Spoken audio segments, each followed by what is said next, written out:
అలానే ఎంసీఎస్లో casting coach అనగానే మనకు వెండితెర గుర్తొస్తుంది. దానికంటే మించిన విధంగా సాఫ్ట్వేర్ రంగంలో ఈ కాస్టింగ్ కోచ్ అనేది కనిపిస్తుంది. సాక్షాత్తు టీసీఎస్లో ఇది వెలుగులోకి వచ్చింది. నాసిక్లో కొంతమంది ముస్లిం యువకులు టీం లీడర్లుగా అలాగే టీం మేనేజర్లుగా ఉన్నారు. వాళ్ళు హిందూ మహిళలను టార్గెట్ చేశారు. వాళ్ళని శారీరకంగా అనుభవించడం, లైంగికంగా వేధించడం, మాటలతోటి ఇబ్బంది పెట్టడం ఇలా చేస్తూ వచ్చారు.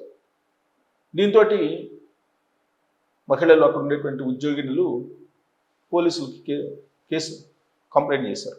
కంప్లైంట్ చేస్తే ఎట్టకేలకు పోలీసులు రంగంలో దిగి నాసిక్లో ఉండేటువంటి టీసీఎస్ ఆఫీసులో అసలు ఏం జరుగుతుంది అనే దాని మీద వాళ్ళు విచారణ చేస్తే చివరికి తేలింది ఏంటంటే లవ్ జిహాద్ కొనసాగిస్తూ ఉన్నారు అక్కడ అనేది.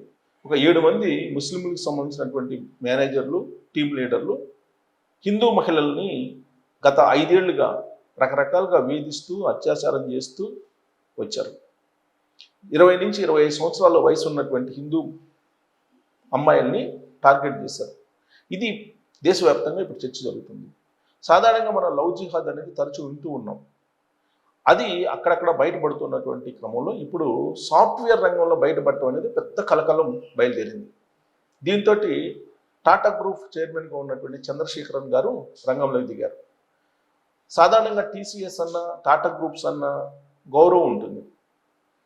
వాళ్ళు కేవలం వ్యాపారాన్ని సేవ రూపంలో చేసేటువంటి వాళ్ళు అనేటువంటి భావన ఆ గ్రూప్కి ఉంది. చాలామంది వ్యాపారాన్ని వ్యాపారంగానే చూస్తారు, కానీ సేవాభావంతో వ్యాపారాన్ని చూసేటువంటి కంపెనీల్లో టాటా గ్రూప్ ఒకటి. ఆ టాటా గ్రూప్ పరిధిలోది టీసీఎస్, టాటా కన్సల్టెన్సీ సర్వీసెస్. ఆ కంపెనీలో ఉద్యోగం వచ్చింది అని అంటే ఇంచుమించుగా ప్రభుత్వ ఉద్యోగం వచ్చినట్టే ఫీల్ అవుతూ ఉంటారు ఉద్యోగులు. అలాంటి కంపెనీలో లవ్ జిహాదు, అమ్మాయిల మీద కాస్టింగ్ కోచ్ ఇలాంటివన్నీ బయటకు వచ్చాయంటే మిగతా సాఫ్ట్వేర్ రంగంలో ఉండేటువంటి కంపెనీల్లో సిట్యుయేషన్ ఏంటి అనే దాని మీద చర్చ జరుగుతుంది. ఎవరు అవునన్నా కాదన్నా మతతత్వం, ప్రాంతీయతత్వం, కులతత్వం ఇవి సాఫ్ట్వేర్ రంగంలో కూడా జొరబడ్డాయి. గత కొన్నేళ్లుగా ఇవి బాగా పనిచేస్తున్నాయి. ఒక ప్రముఖ మల్టీనేషనల్ కంపెనీ, భారతదేశం బేస్డ్గా ఏర్పడినటువంటి కంపెనీ, కర్ణాటక బేస్డ్గా ఏర్పడినటువంటి సాఫ్ట్వేర్ కంపెనీ బ్రాహ్మణిజాన్ని బాగా ప్రోత్సహిస్తుంది. ఆ సామాజిక వర్గం లేకపోతే మిగతా సామాజిక వర్గాలు తీసుకుంటారు, లేదంటే ఎంప్లాయ్మెంట్ ఇవ్వరు అనేది ఆ ఆర్గనైజేషన్ మీద ఉన్నటువంటి అభిప్రాయం. అలాగే టీం లీడర్లుగా, టీం మేనేజర్లుగా కనుక తమిళనాడు వాళ్ళు కనుక ఉంటే వాళ్ళు ఆ ప్రాంతానికి సంబంధించినటువంటి వాళ్ళకే ప్రాధాన్యత ఇస్తారు అనేది కూడా ఎక్కువగా సాఫ్ట్వేర్ రంగంలో వినిపిస్తూ ఉంటుంది.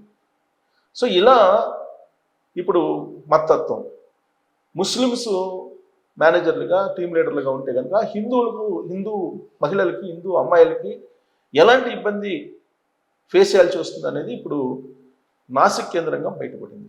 సో కాబట్టి వెండి తెరను మించినటువంటి కాస్టింగ్ వచ్చి సాఫ్ట్వేర్ రంగంలో ఉంది. దీనికి ఉదాహరణ ఇటీవల కాలంలో హైటెక్ సిటీలో కూడా డ్రైనేజ్ క్లీన్ చేసేటువంటి సందర్భంగా కొన్ని టన్నుల కండమ్స్ బయటపడ్డాయి అని చెప్పి న్యూస్ విన్నాం మనం. అంటే ఈ కాస్టింగ్ కౌచ్కి ఇదొక ఉదాహరణ. ఏ స్థాయిలో ఉంది కాస్టింగ్ కౌచ్ అనే దానికి. మరి సాఫ్ట్వేర్ రంగం అనగానే అది హుందాతనంగా, గౌరవప్రదమైన రంగంగా చూస్తూ ఉంటాం. మరి ఈ న్యూస్ వింటే మీకు అనిపిస్తుంది అనేది కామెంట్ చేయొచ్చు. Thank you.